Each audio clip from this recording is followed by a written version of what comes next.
各位观众朋友，大家好，欢迎收看中诚跆拳道，我是香山居士白教练。亚运的跆拳道结束了，非常恭喜中华队拿下了2银1铜，而且要不是签运不佳，奖牌数铁定不止如此。这次的签表非常巧合，男子2量黄玉祥8强对上世界第一的张准，男子4量邱义瑞8强打奥运金牌拉希洛夫，女子2量庄天宇8强对上世界第一遇见奥运金牌的潘妮巴。混合团体赛8强，第一场就对上韩国。当然，我相信这绝对不是大会故意要把我们中华队挡在奖牌圈外，如同俄罗斯的首席叛徒普里戈金的坠机一样，一定是巧合，必定是巧合。这次的杭州亚运出现了许多非常精彩的比赛，有许多令人激赏的时刻。原本教练非常希望能跟大家一起分享心得，但是由于版权问题，我们无法直接利用转播画面作为素材，非常可惜。不过要说收获还是有的。今天我们就来解说一场同时有2位亚运代表出战的比赛。这是今年3月份在韩国举行的全国锦标赛中乙级的决赛。青方是隶属于三星 S1 俱乐部的朴优赫，红方则是韩国体育大学的徐建宇。这是我们频道第一次解说高量级的比赛。如果各位朋友对于高量级的比赛印象是人高马大速度慢，打高打壮不打快，那么这场比赛应该会让你的观感有一点点的改变。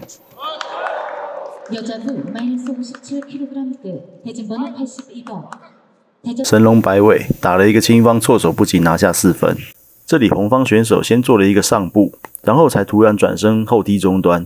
青方一开始以为选手要旋踢而做好了正面防御，中招之后才发现是虚晃一招。而这就是上步或360动作的意义所在。先用抬膝跟跨步带给对手误判，为真正的攻击动作打掩护，而不是单纯的只是提供回旋力。在一个势均力敌的比赛中，你的第一脚往往没有办法有效得分，如何在第2脚之后踢到人，才是发动攻击的重点。毕竟兵不厌诈，竞技运动就是和平的战争。青方一个转身后踢可惜没有命中，而且出界违规，因此而被扣了1分。目前为止，双方选手都是不断的在变招，而不是单纯的只用舔脚在试探。身上穿的是电子护具，而打法看起来更像是传统护具。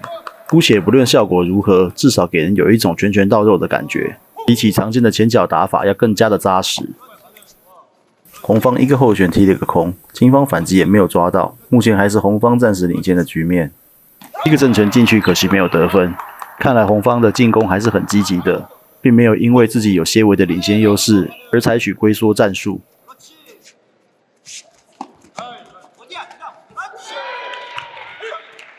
青方这一个左脚内挂抓得漂亮，而红方显然是大意了没有闪。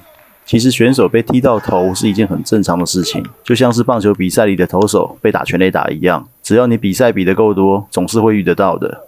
但是如果某一个特定的位置、特定的角度会被特定的同一个对手常常踢到，或者被命中的频率过高，那么我会建议你找时间跟教练讨论一下，看看是哪里出了问题。毕竟一个优秀的跆拳道选手是不能有弱点，至少不能有明显的弱点。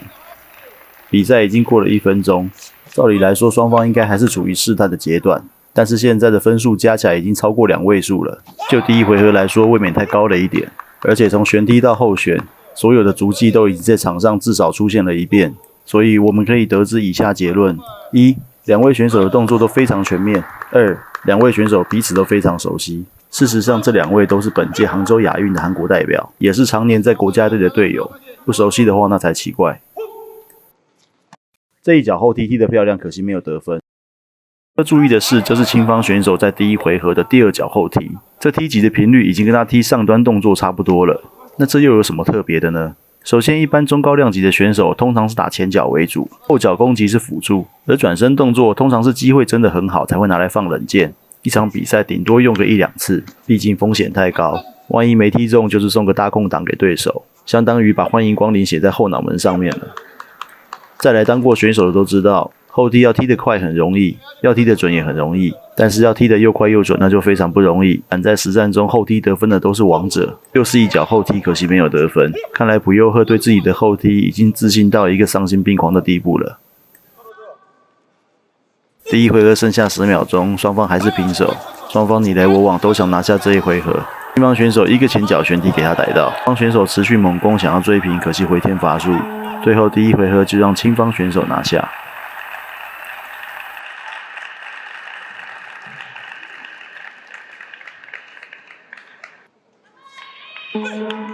第二回合开始。看到这里，我们先来了解一下双方选手的背景。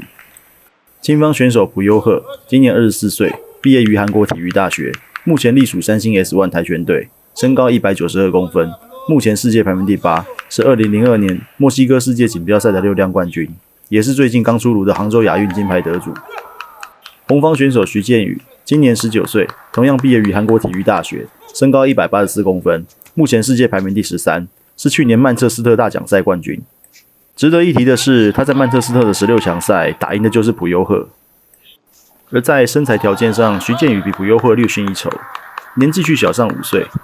同样是韩国体大出身，同样主打80公斤量级，同样世界排名名列前茅，可以想见双方有多么强烈的余量情节。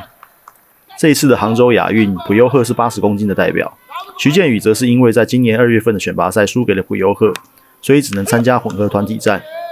在对上我们中华队混合团体战中，两人快节奏的打法让我们的李梦恩跟邱义瑞吃尽了苦头。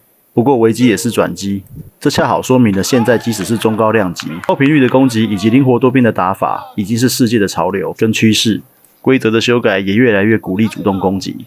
那既然如此，我们就必须顺势而为，放下过去的包袱，大破大立，用新的方法找回过去的荣耀。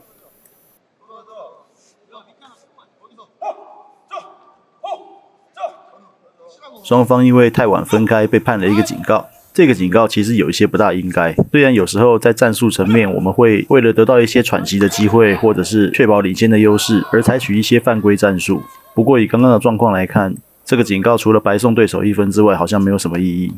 别小看这1分，一个选手每回合只有4次的犯规空间，只要犯满5次，你分数再多都会输掉这一回合。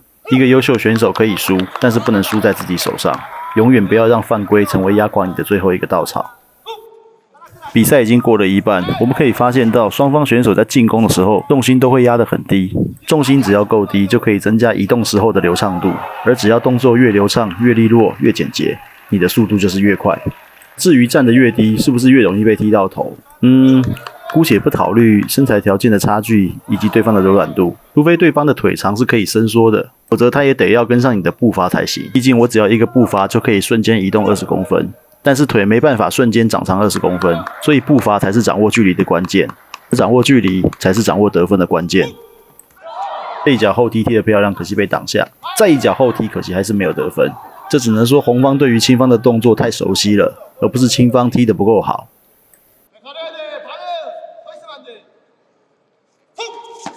最后8秒钟，红方采取靠身的战术消磨时间，青方在最后关头的猛攻依然没有得分。第二回合结束，这一回合红方选手以6比3拿下。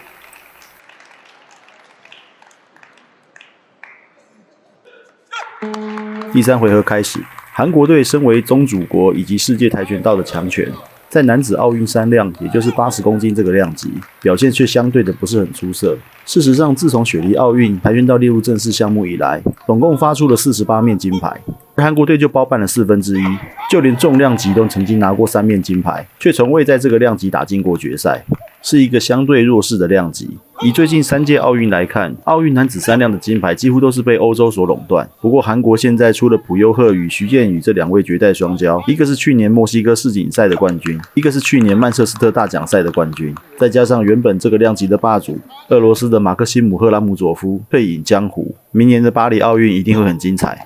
当然，东方有天才，西方也有奇才，美国也在这个量级出现了一位惊世骇俗的好手。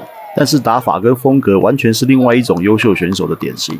这里先挖一个坑，等全运会结束，教练再来好好介绍这一位选手。这一脚的背转上步后旋踢踢得漂亮，扎扎实实的得到了5分。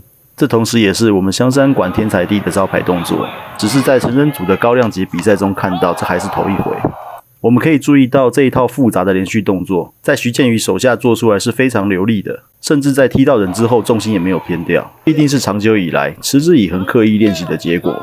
同样是练习踢法，有的选手心猿意马交差了事，有的选手随时注意踢击的准度、力度、平衡以及距离。刚开始或许差距不大，长久下来效果必定有天壤之别。魔鬼藏在细节里，基本动作不扎实，连续动作就等着被看破手脚。短兵相接，金方选手觉得这一脚有踢中红方的上端，但是抗议之后没有被接受，没关系，那就立刻再补一脚下压，直接命中。这就是一个优秀的对练好手该有的心态，随时保持斗志以及攻击欲望。得了分不骄傲，没得分也不要焦躁。犯规了几次，心里要知道，出现争议判决不利于自己的时候，也不要烦躁，专心的、冷静的、勇猛的一遍一遍发起进攻。最近有个叫哈马斯的宗教团体为我们示范，只要数量够多，便宜货也能打穿全世界最精密的防空系统。比赛比的是命中，而不是命中率，分数高的才是最后赢家。跆拳道的精神是勇猛精进，而不是机关算尽。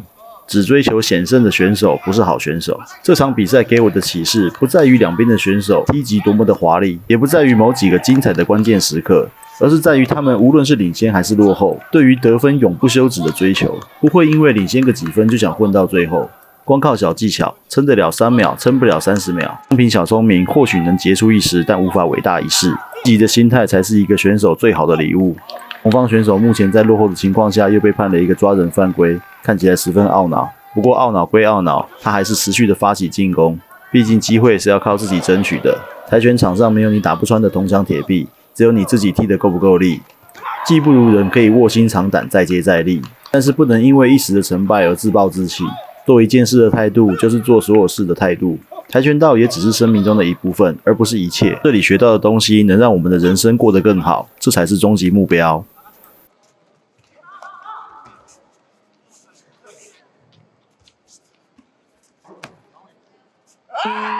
青方一声怒吼，比赛结束。这一位世界冠军亚运金牌，再一次拿下了全国冠军。